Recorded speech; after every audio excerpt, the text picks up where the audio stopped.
The shuttle docked with a soft thud that echoed through the metal corridors. Ambassador Kangde straightened his formal uniform and looked out the small window at the massive structure floating in space. The Galactic Council chamber was bigger than anything humans had ever built. It looked like a giant crystal ball made of thousands of glass panels, each one glowing with soft blue light. "First time seeing it up close?" asked Dr. Park Yuna, the team's expert on alien cultures. She was young for such an important job, but her mind was sharp and she understood how different species thought. "Yes," Kangde replied. "It's beautiful. Hard to believe something so pretty could house so much power." Captain Lee Minho checked his weapon one more time. He was in charge of keeping the human team safe. "Beautiful or not, stay alert. We don't know what we're walking into." The three humans had spent months preparing for this moment. Earth had finally earned a seat at the Galactic Council after helping win a war against robot invaders. Humans had fought bravely, lost many ships, and saved several alien worlds. The reward was this, a chance to join the government that ruled most of the galaxy. The airlock opened with a hiss. A tall, thin alien with pale blue skin waited for them. Its eyes were large and dark, and it wore flowing robes that seemed to move on their own. "Welcome, humans of Earth," the alien said in perfect English. "I am Guide Velkin of the Veltar people. I will show you to your quarters and explain how the council works." Kangde bowed slightly. "Thank you, Guide Velkin. We are honored to be here." As they walked through the corridors, Kangde noticed how quiet everything was. Other aliens moved past them, but no one spoke loudly or seemed excited. Everyone moved slowly and calmly, like they were walking through a library. "The council values peace and order above all things," Velkin explained. "You will find that all discussions are calm and reasonable. There is no shouting or arguing here." "That sounds wonderful," Park Yuna said, though something in her voice suggested she wasn't completely sure. Their quarters were small but comfortable. Each human had a private room with a bed, desk, and communication device. The walls were made of the same glowing material as the outside of the station. "The main council session begins tomorrow," Velkin said. "You may use today to rest and prepare your presentations. Dinner will be served in the common area at the 6th hour. After the guide left, the three humans gathered in Kangde's room to talk privately. "Something feels off," Lee Minho said immediately. "Did you see how everyone moves? Like they're all on the same drug or something?" "I noticed that too," Park Yuna agreed. "In all my studies of alien cultures, I've never seen a species that acts so uniform. Even the most disciplined societies have some individual personality." Kangde nodded. "Maybe they're just being polite because we're new. Let's see how tomorrow goes." The next morning, they entered the main council chamber. It was enormous, with curved walls that rose up like the inside of a dome. Hundreds of seats were arranged in circles, each one designed for a different type of alien body. Some seats were filled with water for fish-like creatures. Others were just platforms for beings made of gas or energy. At the center was a raised platform where the council speaker stood. The speaker was ancient, even by alien standards.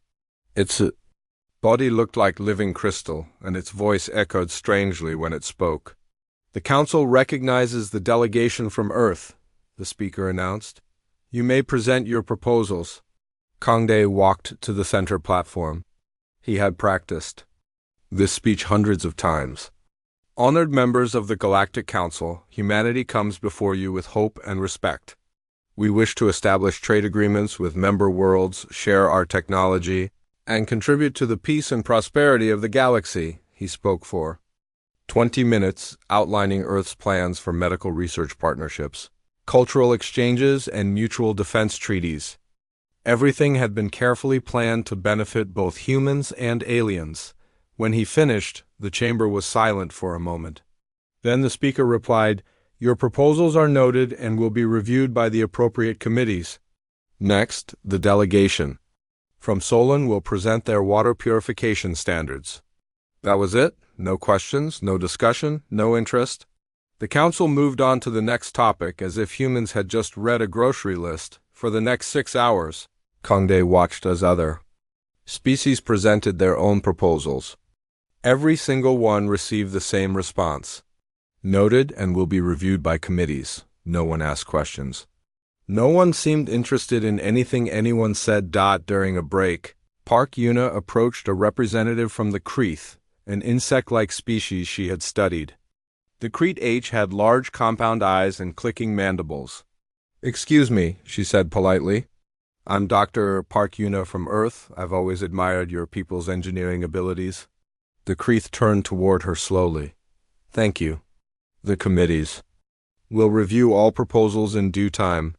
Patience is a virtue that benefits all council members. Yes, but I was wondering about your recent planetary development projects. My research suggests your people are natural builders, but the reports I've seen seem very ... standard.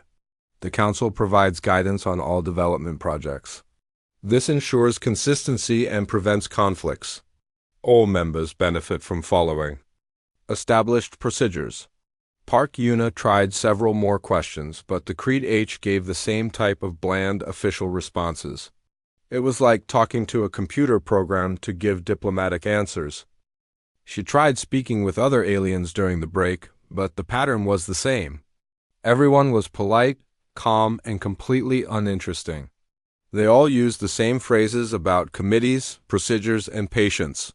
When the session resumed, Kangde listened more carefully to the other presentations. A gas cloud species called the Nethric wanted to expand their territory into a new star system. A reptilian species called the Zorth requested permission to build new mining colonies.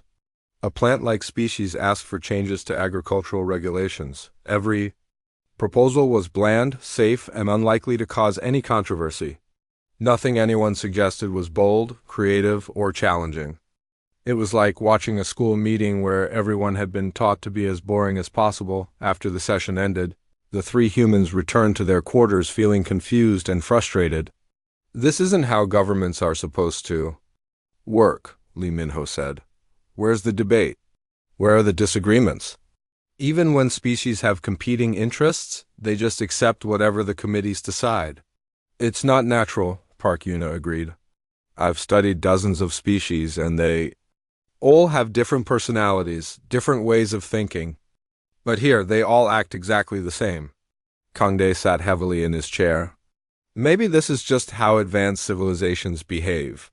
Maybe once you reach a certain level of development, you learn to be perfectly rational and peaceful.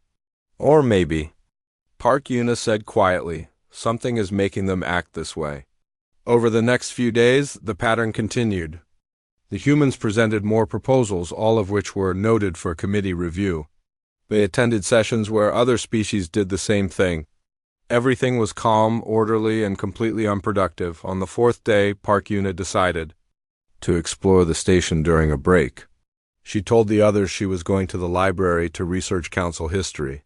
But she was actually looking for something else. She found it in a maintenance corridor she wasn't supposed to access. Two aliens were talking in low voices, a Veltar like their guide and a creature that looked like Living Shadow. "The new species adapts slowly," the Veltar was saying. "Their neural patterns are more resistant than expected. Give it time."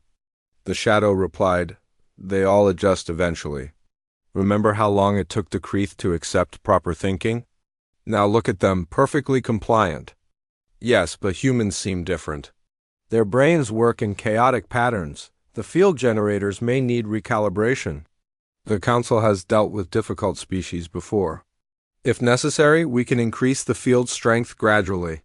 They will learn to think properly, just like all the others." Park Yuna pressed herself against the wall, barely breathing. Field generators, neural patterns, what were they talking about?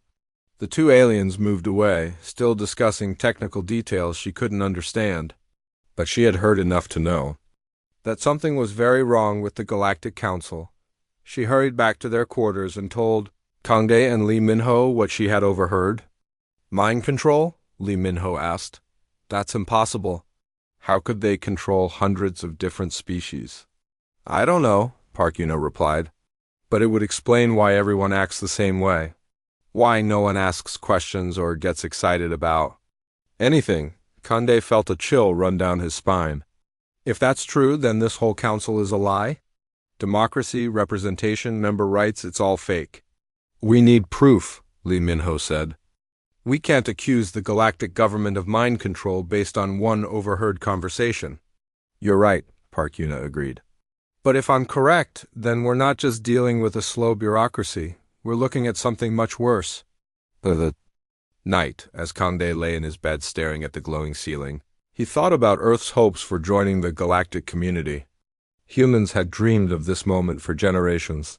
The day they would take their place among the stars as equals. Instead, they had found a golden cage, beautiful on the outside but designed to trap anyone who entered. The question now was whether they could escape before the bars closed completely around them too. Engineer Kim Sora arrived on the council station 3 days after the first diplomatic meetings began.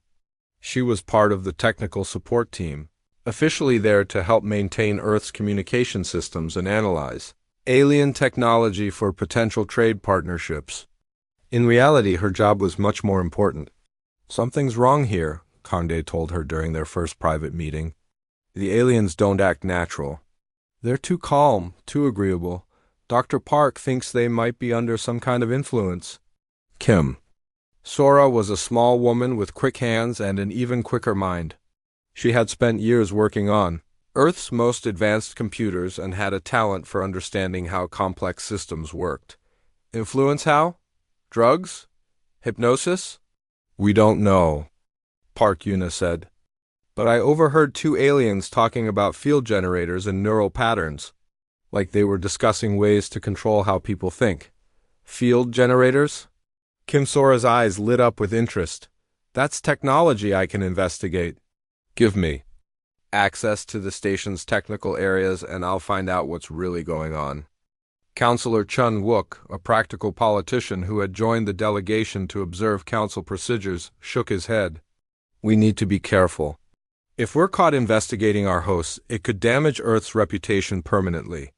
Maybe these aliens are just naturally peaceful. Peaceful, yes, Commander Ohana said from her position by the door. She was the team's intelligence specialist, trained to notice things others missed. But I've been watching them for days. They don't just avoid conflict. They seem incapable of it. Even when their interests clearly oppose each other, they never argue or negotiate. They just accept whatever the committees decide. Kim Sora spent the next day exploring the station's technical systems under the pretense of checking communication equipment. What she found made her blood run cold. The entire station was filled with devices she had never seen before. Small, crystal-like objects were embedded in the walls, floors, and ceilings of every room. They hummed with energy and seemed to pulse in rhythm with each other. When she scanned them with her portable analyzer, the readings showed they were broadcasting some kind of electromagnetic field. It's everywhere, she reported to the team that evening. Every public area, every meeting room, even the corridors. The whole station is one giant transmission array. Transmitting what? Kang Day asked. I'm not sure yet, but the frequency patterns are designed to interact with biological neural networks.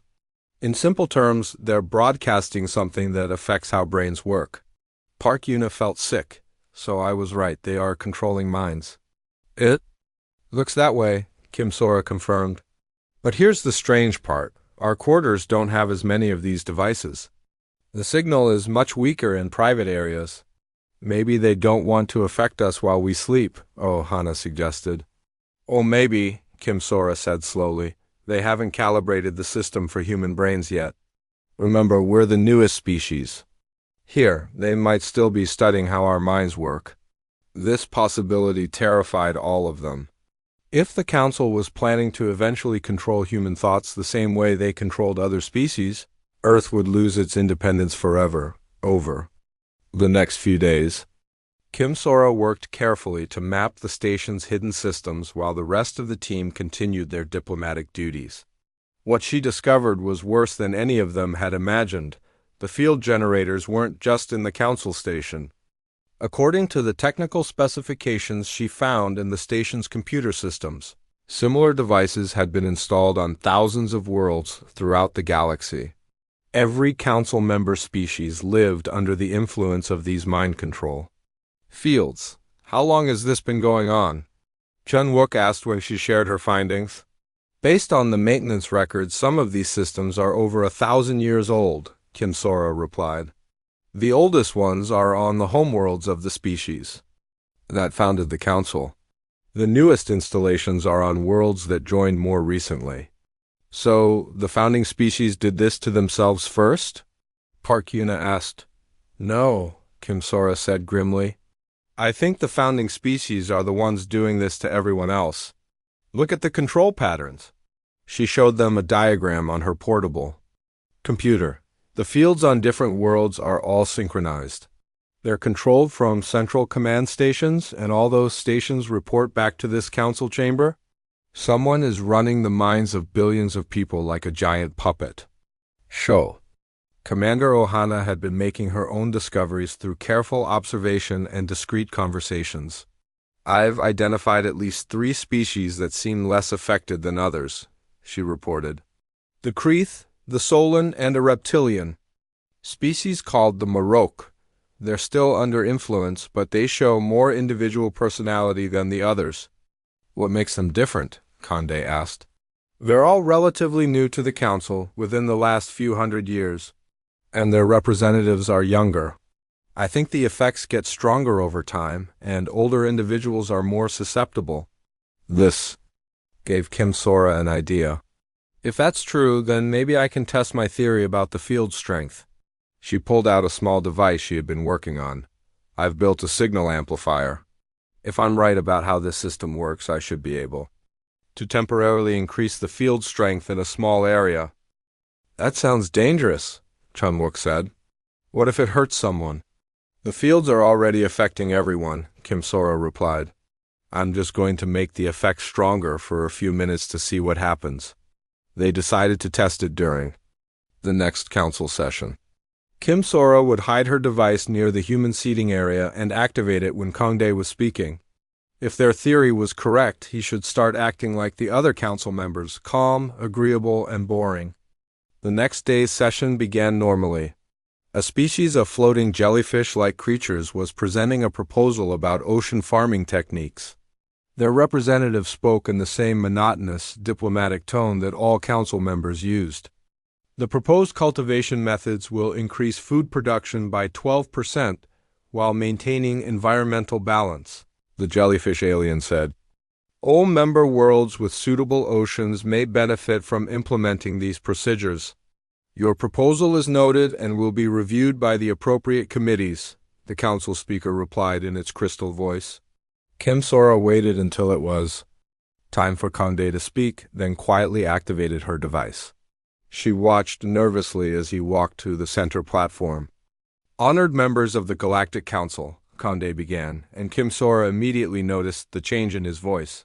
It was flatter, less energetic than usual. Humanity requests permission to establish research stations in 3 uninhabited star systems. These stations will focus on peaceful scientific studies that will benefit all council members. Kim Sora was shocked. That wasn't what Kangde had planned to say at all. His original speech was about establishing independent human colonies with full self-governance rights. Under the influence of the enhanced field, he was asking for permission to build simple research outposts that would probably be controlled by council committees. She quickly turned off the device. Kangde paused for a moment, looking confused, then continued with his original speech about colonial rights and human independence. The difference was dramatic. When the field was strong, he sounded like every other council member.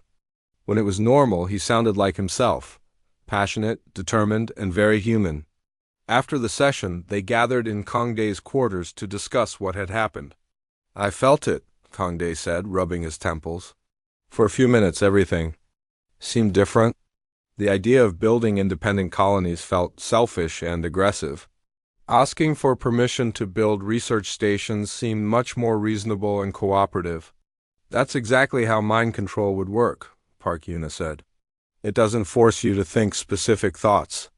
It makes certain ideas feel right or wrong, natural or strange. So all these species think they're making their own decisions. Oh, Hana realized. They don't know they're being controlled because the control feels like their own thoughts. Kim Sora nodded. It's the perfect system. No one rebels because no one realizes they're enslaved. Chun Wook looked pale. And if they calibrate the system for human brains, we'll end up the same way. Earth will become just another puppet world. We have to do something, Conde said. But what? We can't fight the entire galactic government. Maybe we don't. Have to fight everyone? Ohana suggested. What if we could turn off the mind control? Show other species what's really happening to them? The younger species might listen, Park Yuna agreed.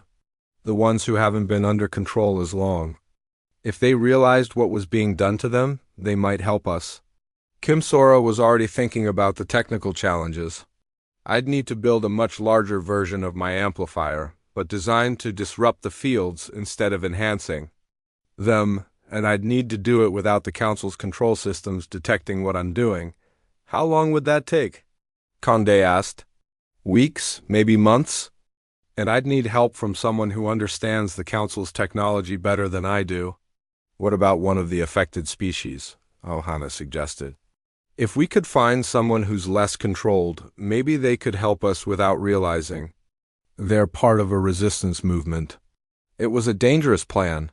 If they were caught, Earth would certainly be expelled from the Council, and worse punishments might follow. But if they did nothing, humanity would eventually lose its freedom forever. That night, as Kim Sora worked on preliminary designs for a field disruptor, she thought about all the species living under mind control throughout the galaxy. Billions of people who thought they were free but were actually prisoners of their own thoughts. The Council had created a perfect dictatorship, one where the slaves didn't even know they were slaves. But if there was one thing humans were good at, it was breaking things that seemed unbreakable. The question was whether they could do it before the golden cage closed around them, too. Dr. Shin Hyok arrived at the Council station 2 weeks after Kim Sora's shocking discovery.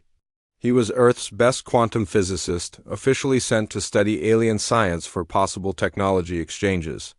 In reality, he was there to help build the most important device humanity had ever attempted.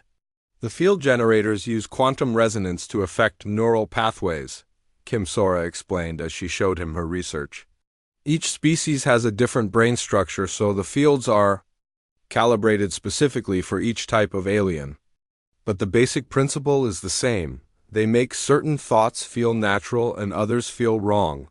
Shin Hyok studied the data with growing amazement and horror. This is incredibly advanced technology. Whoever built this system understands consciousness better than we do. Building a counter-device won't be easy. While the scientists worked on technical solutions, Ambassador Nam Jiwon began the dangerous job of making contact with other species. She was young for a diplomat but had a gift for making people trust her. Her job was to identify potential allies without revealing humanity's true plans. She started with the Kreeth representative, an insect-like being named Clickspeaker Velmoth. During a cultural exchange event, she approached him with what seemed like innocent curiosity. Your people's architecture is fascinating, she told him, showing images on her datapad. These spiral towers are unlike anything humans have built. They seem to follow organic patterns rather than geometric ones. Velmoth's compound eyes focused on the images.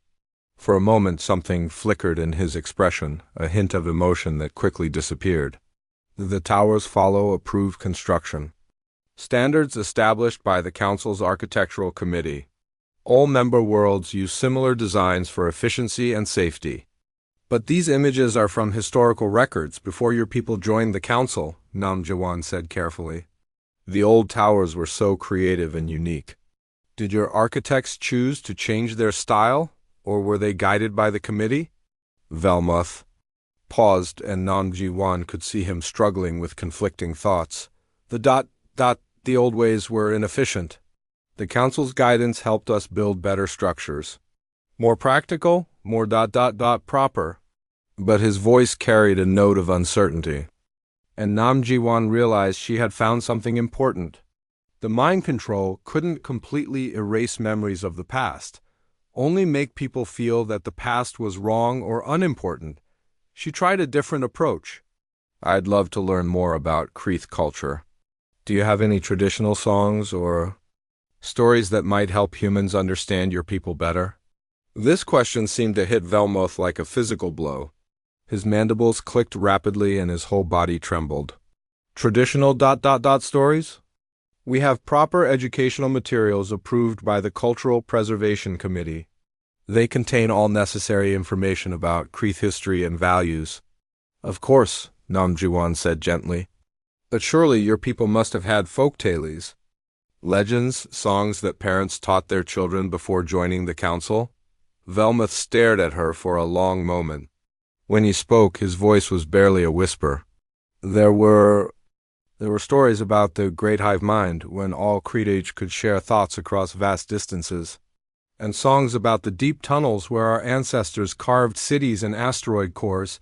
But these are primitive concepts, not suitable for modern council members. Yet, even as he said the words, Nam Ji-won could see the pain in his alien features. Part of him remembered those stories and missed them. Over the following days, she had similar conversations with representatives from other young species.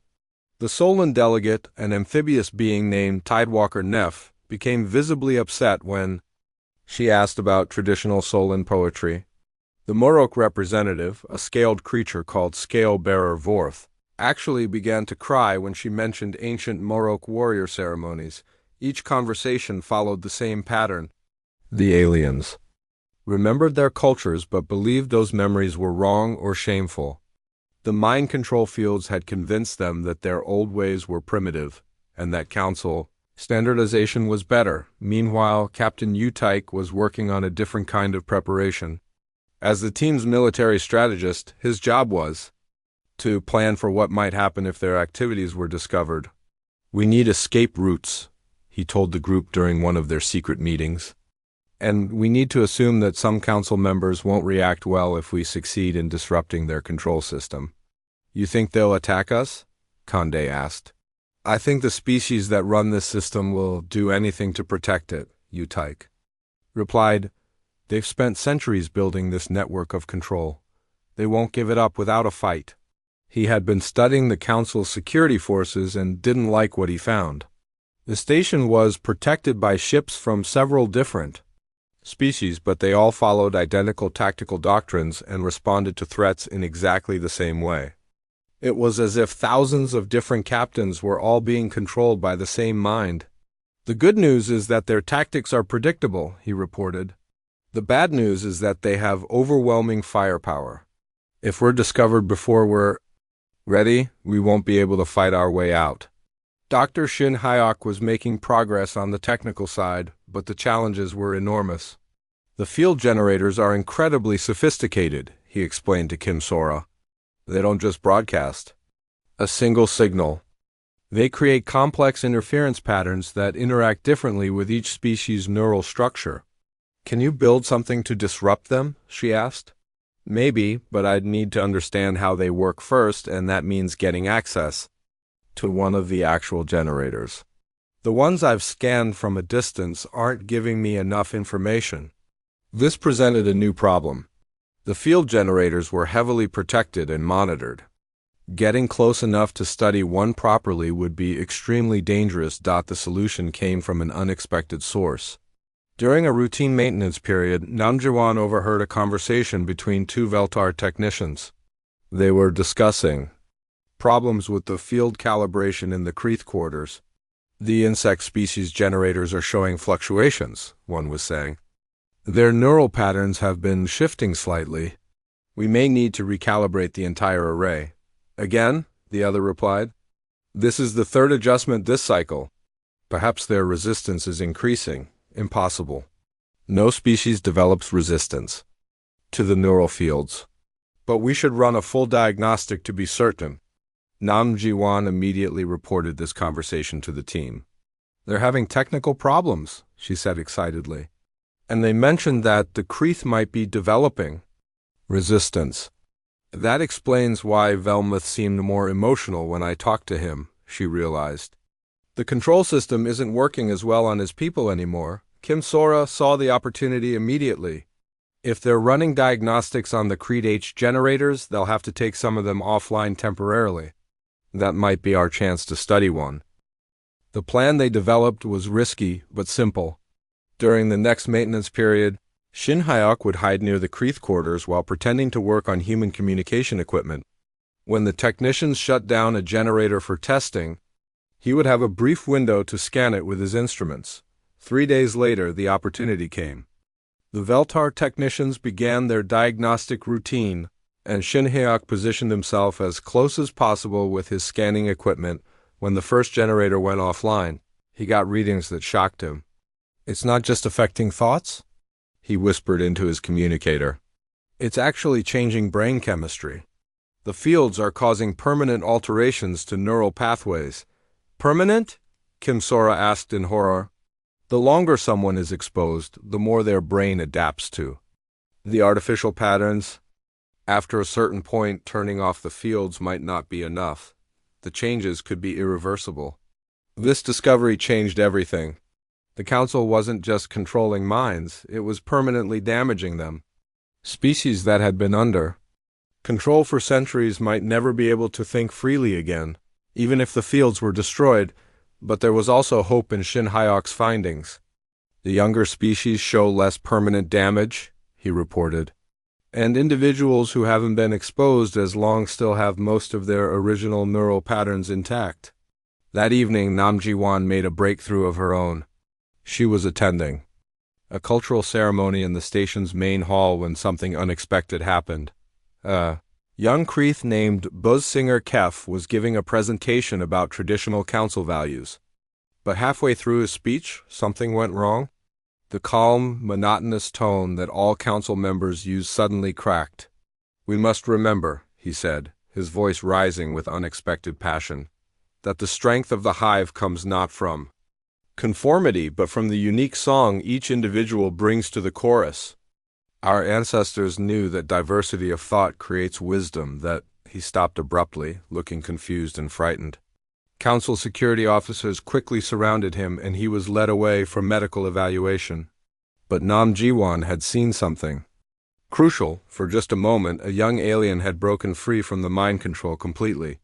He had remembered who his people really were and spoken with genuine emotion and individual thought. The incident was covered up quickly. Official reports said that Buzzsinger Kef had suffered a temporary malfunction in his translation device.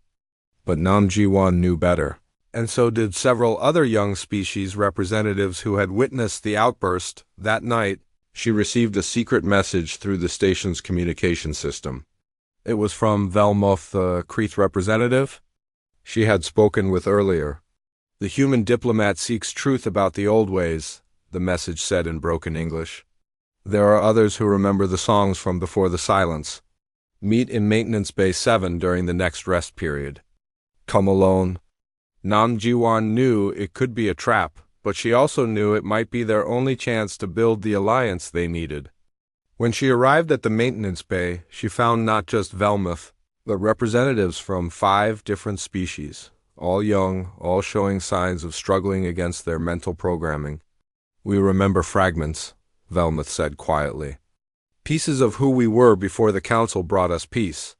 Your questions awakened something that we thought was lost forever." "Help us remember more," whispered Tidewalker Neff. "Help us find the songs that have been stolen from our souls." Looking at their faces, Nam Ji-won realized that the revolution had already begun. It would be dangerous, and some of them might not survive what was coming. But for the first time in centuries, the galaxy's forgotten cultures were starting to remember themselves. The golden cage was beginning to crack, and through those cracks the light of freedom was starting to shine. President Choi Mai-rae received the emergency transmission from the council station while she was in a meeting with Earth's military leaders. The message was coded, but its meaning was clear. Humanity's worst fears about the Galactic Council were true, and time was running out. How long before they calibrate their system for human brains? She asked during the secure video call with Ambassador Kang Dae. Dr. Shin Hyok estimates we have maybe 6 weeks, Condé replied. The Veltar technicians are studying human neural patterns every time we attend council sessions. Once they understand how our minds work, they can adjust the field generators to affect us the same way they affect everyone else. General Lim Dong-yoon, Earth's top military commander, leaned forward. What about evacuation? Can we get our people out before that happens? They won't let us leave, Condé said grimly. Any attempt to withdraw from the council would be seen as a rejection of galactic civilization. They'd probably send their fleet to guide us back to proper thinking. President Choi Murray had been preparing for this moment since the first reports of strange behavior at the council. She had hoped the diplomatic team was wrong, but she had also prepared for the worst possible scenario. Tell me about this device Dr. Shin is building, she said. Scientist An Kyungmin, who had been working with Shin Hyok through encrypted communications, answered. It's a quantum resonance disruptor. If we can hide enough of them throughout the council station, we can create interference patterns that will temporarily shut down the mind control fields. Temporarily? The effect would last maybe an hour before their systems adapt and compensate. But that hour might be enough to show other species what's really happening to them. And the risks? An Kyungmin hesitated. If we're discovered before the devices are activated, Earth will certainly be expelled from the council. They might even declare us a hostile species and attack our homeworld. But if we do nothing, humanity will lose its freedom forever. President Choi Murray looked around the room at her advisors. These were the people she trusted most, and she could see the fear in their eyes. Earth had finally reached the stars, only to discover that the galaxy was ruled by a system of mind control that had enslaved billions of beings for centuries. What do our allies think? She asked. The young species representatives are willing to help, Condé reported, but they're taking enormous risks. If the council discovers their involvement, their entire worlds could face punishment. They're trusting us with the future of their civilizations. General Lim Dong-yoon studied the tactical reports. Our fleet is no match for the council's combined forces. If this plan fails, we'll be facing a war we can't win. And if we don't try this plan, we'll lose without even fighting, President Choi Murray replied. At least this way, we have a chance. She made the decision that would change the course of galactic history. Authorize the mission, give Dr. Shin and his team whatever they need, and prepare our fleet for the possibility that we might have to defend Earth. Back on the council station, the resistance movement was growing more dangerous by the day. Ji-won now had secret contacts with representatives from 12 different species. They met in hidden corners of the station, sharing fragments of memories from their suppressed cultures. My people once built cities that sang, whispered scale-bearer Vorth of the Morok. The buildings themselves were musical instruments, and the wind would play melodies that told the history of our race. Now we build only gray towers that look exactly like everyone else's. The Solon had poems that could make the ocean weep, added Tidewalker Neff. We sang to the whales and dolphins, and they sang back. Our voices could call storms or calm them. But the council says poetry is inefficient communication. Each story broke Nam Ji-won's heart a little more. These weren't just political allies. They were the survivors of cultural genocide, clinging to the last remnants of who they used to be. The breakthrough came when buzz singer Kef, the young Kreeth who had briefly broken free during the ceremony, was returned to the general population. The council's medical team had declared him properly recalibrated, but Nam Ji-won could see that something had changed. They tried to erase the song, he told her during a secret meeting. But music leaves echoes in the mind that are hard to destroy. I remember more now, not less. How is that possible? She asked. When they forced my neural patterns back to normal, they had to map my entire mind to do it. For a few moments, I could see the whole system, how it works, where it's weak, what it fears most. Kef's revelation was crucial. The Council's mind control system had a fundamental vulnerability. When it tried to repair damaged individuals, it had to temporarily lower its defenses, creating brief windows of complete mental Freedom? They're most afraid of collective resistance, Kef explained. The system is designed to handle individual rebels, but if multiple species break free at the same time, it can't adapt fast enough to stop them all. This information reached Dr. Shin Hyok and An Kyungmin just as they were finalizing their disruptor devices. They realized they didn't need to shut down the entire system permanently, they just needed to create enough chaos to overwhelm the Council's ability to respond. We place the devices in key locations throughout the station, Shin Hyok explained to the team. When activated simultaneously, they'll create a cascade failure in the mind control network. Every species will experience complete mental freedom for the first time in centuries. And what happens then? Asked Captain Utaik. Chaos, Kim Sora said simply. Imagine thousands of beings suddenly remembering who they really are, all at the same time. It won't be pretty. The plan required precise timing. Nam Ji-wan and her alien allies would plant the devices during routine activities while the human delegation continued to attend council sessions normally. The activation would happen during the next major assembly, when representatives from all member species would be present. But 3 days before the planned Operation Disaster struck, Tidewalker Neff was caught placing one of the disruptor devices in a ventilation shaft. Council security forces surrounded him before he could escape, and under intensive interrogation, the Solon representative revealed everything he knew about the resistance network. Within hours, security teams were searching the quarters of every species representative who had shown signs of unusual behavior. Velmuth was arrested. Scale-bearer Vorth disappeared into the station's detention levels. 6 other aliens were taken for medical evaluation. They know, Ohana reported during an emergency meeting. Maybe not all the details, but they know something is happening. We have to accelerate the timeline, Conde decided. If we wait any longer, they'll catch all of us. The devices aren't all in position yet, Shin Hyok protested. We've only placed about half of them. Will half be enough? Kim Sora asked. I don't know, maybe the cascade effect might still work, but it will be weaker and less coordinated. President Choi Mai-rae, monitoring the situation from Earth, faced the hardest decision of her presidency. The original plan had been risky, but carefully calculated. This new situation was pure chaos, with almost no chance of success. Madam President, General Lim Dong-yoon said, we can still abort.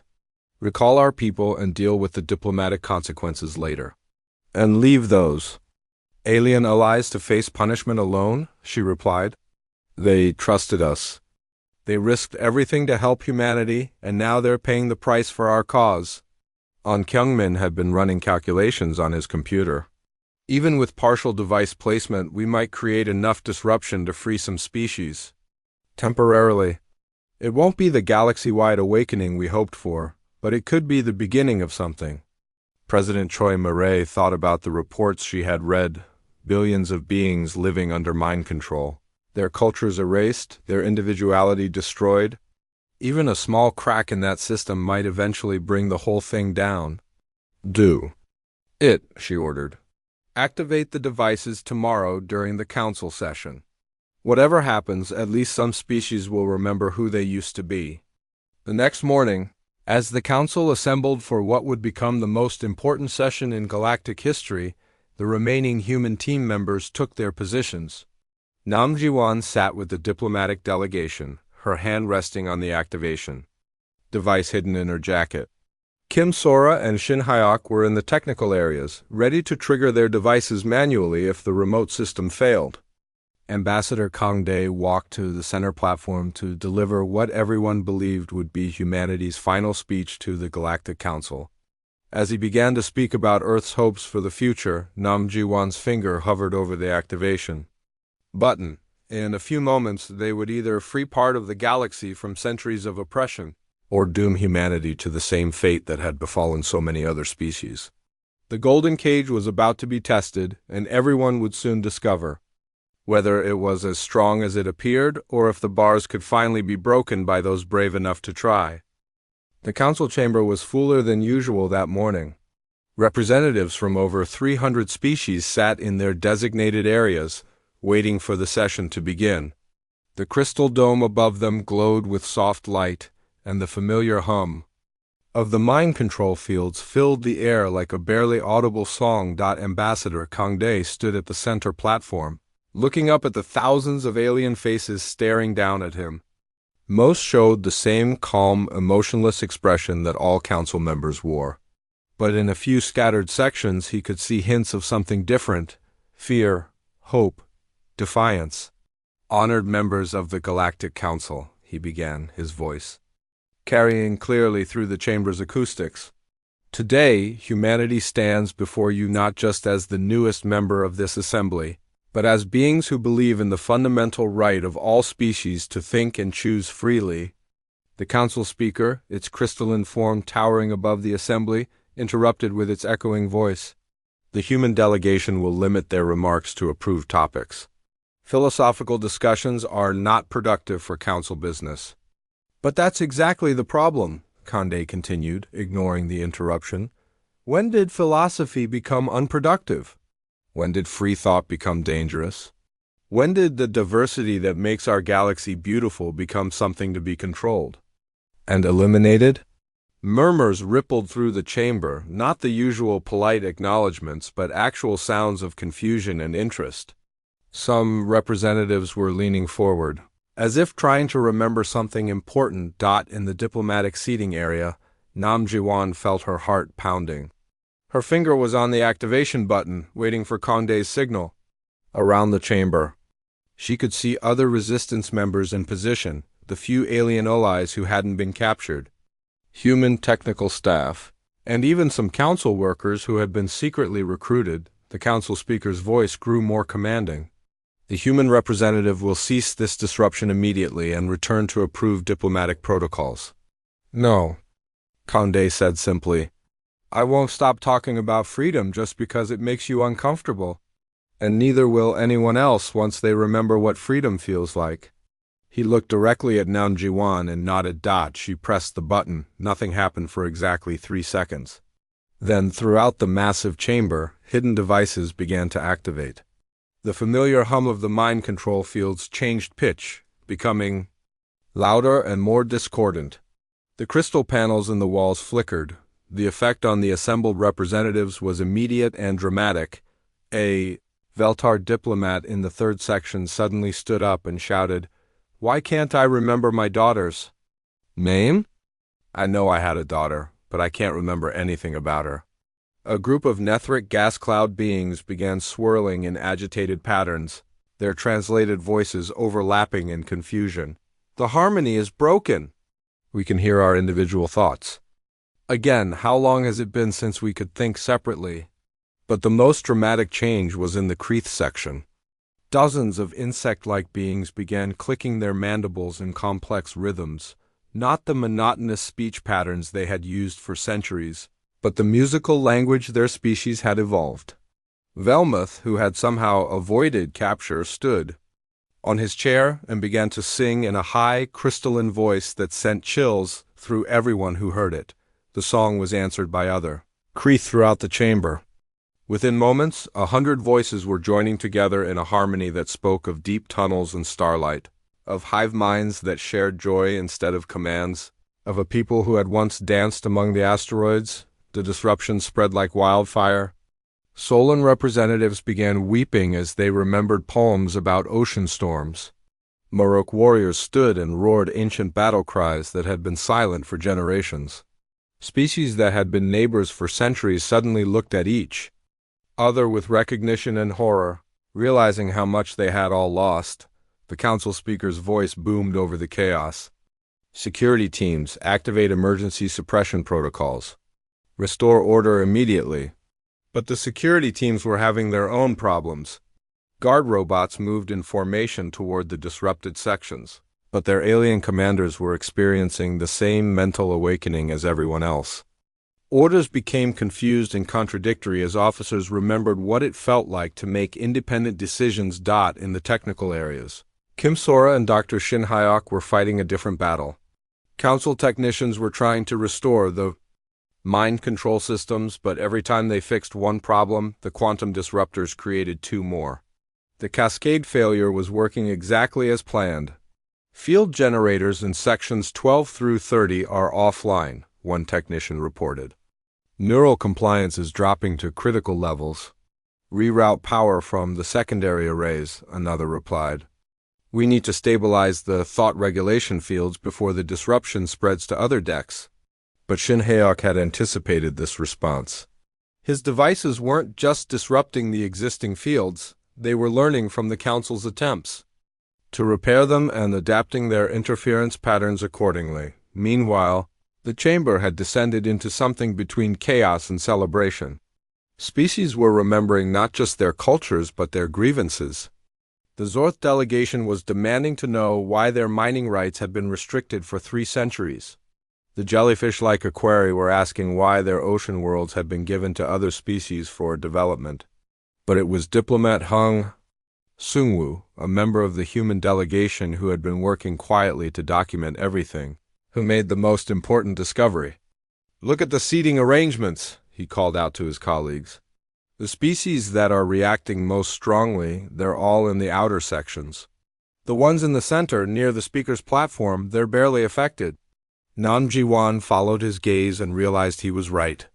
The representatives closest to the center of the chamber were still sitting calmly, watching the disruption with mild interest but no real emotion. These were the oldest council members, the founding species who had created the mind control system. In the first place, they're not victims, she said in horror. They're the ones running this whole thing. The revelation spread through the awakening representatives like a shockwave. The Veltar, the ancient crystalline beings, the gas cloud Nethric elders, they weren't fellow prisoners. They were the jailers, a Kreeth warrior named Battlesinger Threx, his mind now clear for the first time in decades, pointed an accusing claw at the Veltar section. You stole our songs, you made us forget the deep tunnels. You turned us into slaves.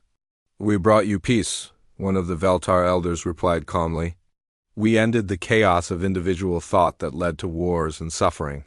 The galaxy is more stable. Now, stable?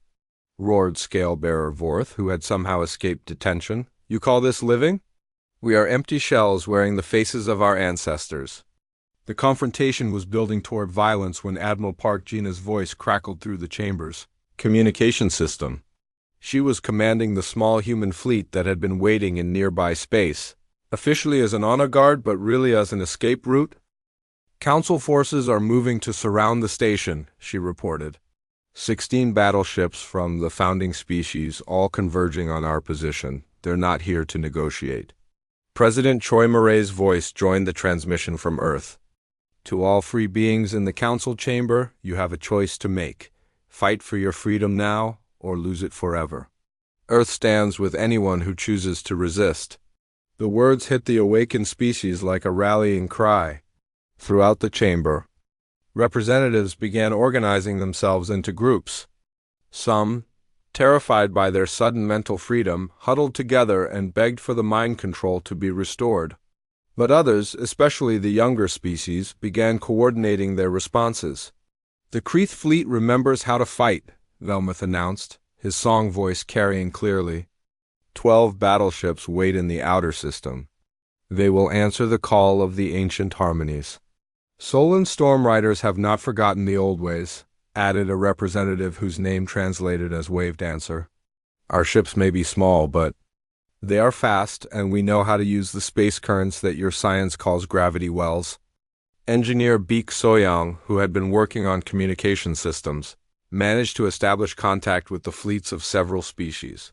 What she discovered was both terrifying and hopeful. Half the ships out there are still under mind control, she reported. Their crews haven't been affected by our disruption. But the other half are starting to wake up, and they're very angry about what's been done to them. The space around the council station was becoming a battlefield. Ships that had served together for centuries were now turning their weapons on each other. The controlled fleets moved in perfect formation, following ancient tactical doctrines. The free ships fought chaotically, but with passion and creativity that had been suppressed for generations. Admiral Park Gina found herself commanding not just human vessels, but a growing alliance of awakened species. This is Admiral Park to all free ships. Form up on Earth Squadron. We're going to break through the blockade and give our people on the station a chance to escape. But even as the space battle raged around them, the real fight was happening inside the council chamber. The mind control system was adapting to the disruption, slowly restoring its influence over some representatives. The window of freedom was closing. Hong Seung-woo realized they needed to act fast. "We can't just run away," he announced to the chamber. "If we leave now, the council will just repair their system and continue controlling everyone. We need to destroy the mind control network completely." "How?" asked Battlesinger Threx. "The central control system is right here in this chamber," Kim Sora called out from the technical area. "If we can overload the main generators, it will send a feedback pulse through the entire network. Every mind control device in the galaxy will be destroyed." "And what happens to us?" asked a Veltar elder. "You'll have to learn to live with free beings who remember what you did to them," Condé replied grimly. The awakened species looked at each other, then at the human delegation who had given them this chance at freedom. The choice was simple but terrifying. Destroy the system that had controlled them for centuries and face an uncertain future, or let the window close and return to comfortable slavery. Velmuth was the first to step forward. "The Kreeth choose freedom," he sang. "Even if freedom means chaos, even if it means we must learn to live with difficult thoughts again, we choose to remember our songs." One by one, other species joined him. Not all of them, some were too frightened or too damaged by centuries of control, but enough, more than enough. Together, they began the work of tearing down the golden cage that had held the galaxy prisoner for so long. The destruction of the mind control network sent shockwaves through the entire galaxy. When Kim Sora and Dr. Shin Hyok overloaded the central generators, the feedback pulse traveled through quantum communication links to every council installation in known space. On thousands of worlds, beings who had lived under mental control for centuries suddenly found themselves thinking freely for the first time. The immediate result was chaos on the Kreeth homeworld. Workers in automated factories stopped their repetitive tasks and began singing the old songs. Construction projects ground to a halt as builders remembered that their ancestors had created art, not just functional structures. The planet's government, run by council-appointed administrators, collapsed within hours as officials either fled or joined the singing crowds in the streets. Similar scenes played out across the galaxy. The Sol and Ocean worlds erupted in storms as their weather control systems failed, operated by technicians who were too busy composing poetry to maintain the machinery. On Murok mining colonies, warriors threw down their tools and began performing ancient combat rituals that had been banned for centuries, but it was on the council station itself where the most important changes were taking place.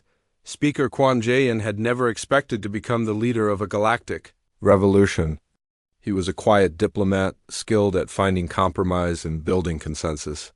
But as the old council system crumbled around them, the freed species looked to humanity for guidance, and the humans looked to him.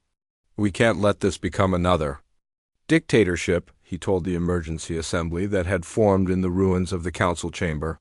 "We've seen what happens when a few species control all the others. Whatever we build to replace the council, it has to be truly democratic." The challenge was enormous. Over 300 species, each with different needs, different biology, different cultures that were just beginning to remember themselves. Some wanted revenge against the founding species who had controlled them.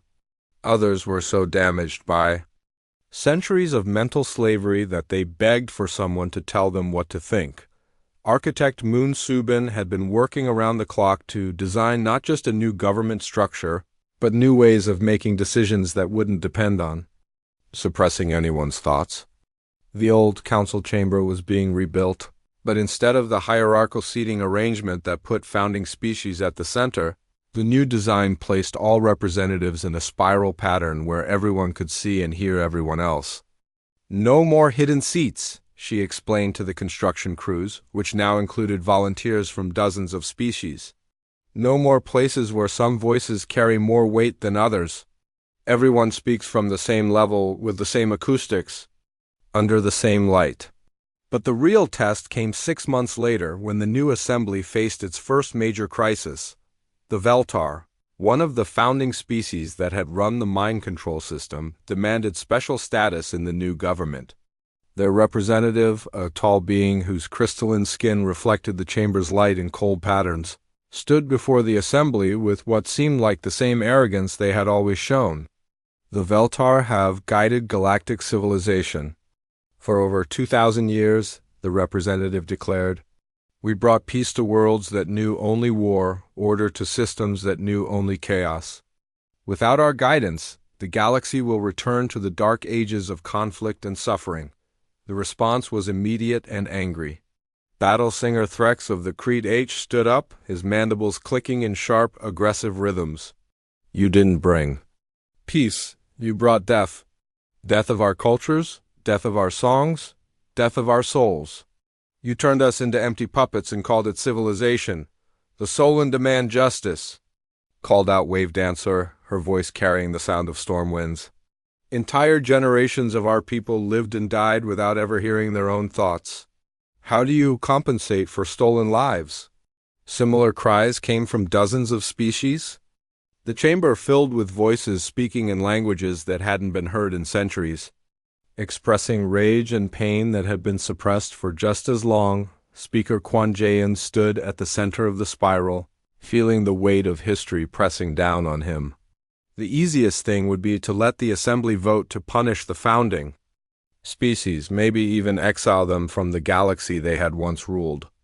It would satisfy the desire for revenge and unite the freed species against a common enemy, but historian Ru Shangho, who had been documenting everything since the revolution began, caught his eye and shook her head slightly. She had been studying the records of the old council, trying to understand how the mind control system had started. What she had found was disturbing but important.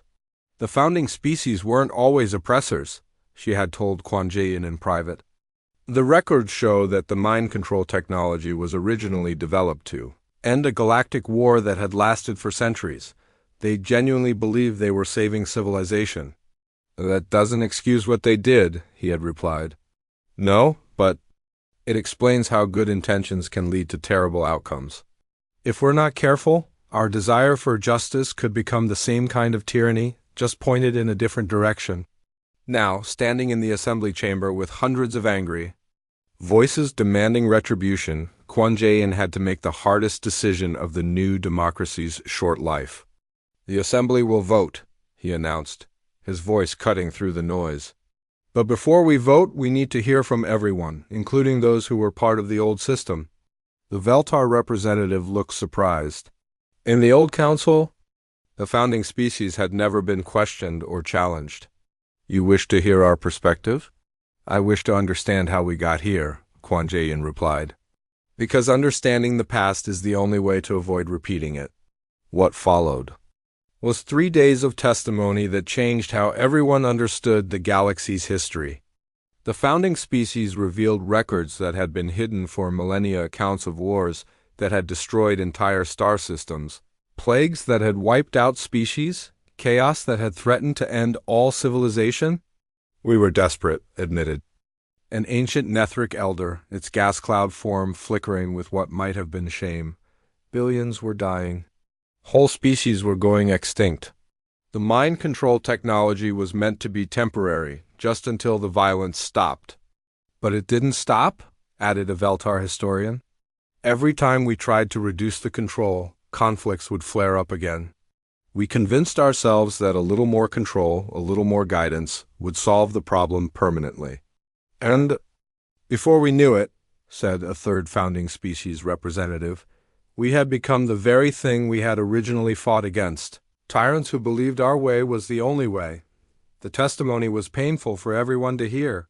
The freed species had to confront the fact that their ancestors had indeed been violent and chaotic. The founding species had to admit that their solution had been worse than the original problem. When the testimony ended, the assembly faced a choice that would define the new democracy's character. They could vote to punish the founding species, which would satisfy the desire for justice but might create new cycles of revenge. Or they could choose a different path. The debate that followed was unlike anything the galaxy had ever seen. Representatives argued passionately, sometimes angrily, but without anyone trying to control or suppress their thoughts. Kreeth sang, their opinions in complex harmonies. Solon spoke in poetic metaphors about storms and calm seas. Morok warriors gave speeches that sounded like battle cries. It was messy, chaotic, and often confusing. But it was also completely honest. In the end, the vote was closer than anyone expected. The Assembly chose to offer amnesty to the founding species in exchange for full cooperation in dismantling the remaining mind control technology and helping to rebuild the galaxy's damaged cultures. This is not about forgiveness, Kwon Jae-in explained as he announced the results. This is about choosing to build something better instead of just tearing down something bad. The decision wasn't popular with everyone. Some species left the Assembly in protest, choosing to govern themselves independently rather than work with their former oppressors. But most stayed, recognizing that building a truly free galaxy would require everyone to participate, even those who had made terrible mistakes. The real work began after the vote. Architect Moon Subin found herself designing not just government buildings, but entire systems for how hundreds of different species could communicate and cooperate without losing their individual identities. The old council tried to make everyone the same, she explained to a team of multi-species engineers. The new assembly has to celebrate differences while still allowing for cooperation. It's like designing a symphony where every instrument plays a different song, but somehow they all harmonize. The solution they developed was revolutionary. Instead of trying to force consensus, the new assembly created multiple parallel systems for different types of decisions. Military matters were handled by species with warrior traditions. Scientific questions were debated by those with research-focused cultures. Economic issues were addressed by natural traders and builders, but the most important innovations were in how they handled conflicts. Instead of suppressing disagreements, the Assembly created formal processes for productive argument. Representatives could challenge each other's ideas, express anger and frustration, even engage in what the humans called constructive fighting, all without anyone trying to control the outcome. 2 years after the revolution, historian Ru Chang-ho published her comprehensive account of the transition from council to assembly. The final chapter described a scene that would have been impossible under the old system. In the assembly chamber, a heated debate was taking place about territorial disputes in the Outer Rim.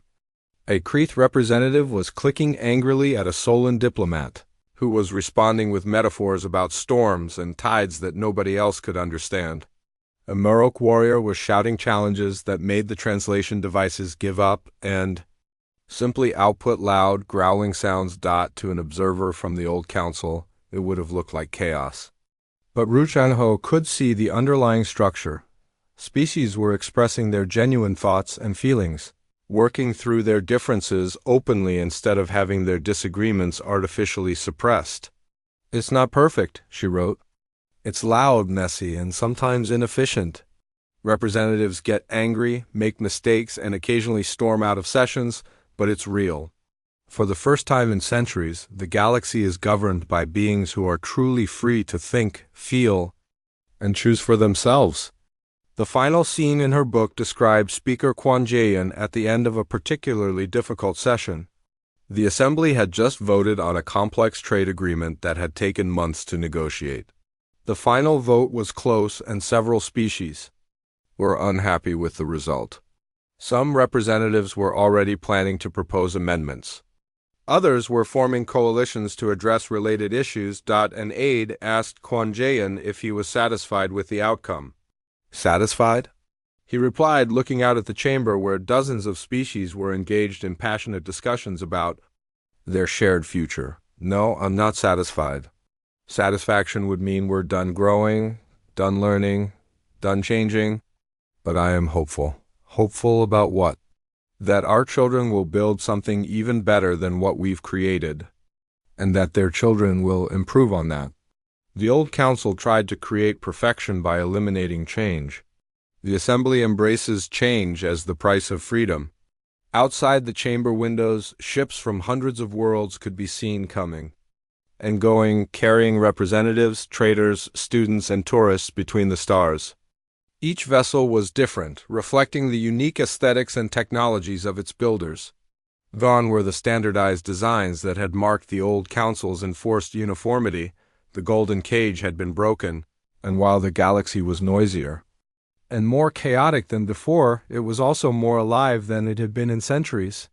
Freedom, it turned out, was worth the complications that came with it, and in a small section of the station that had once housed the mind control generators, a memorial was being built.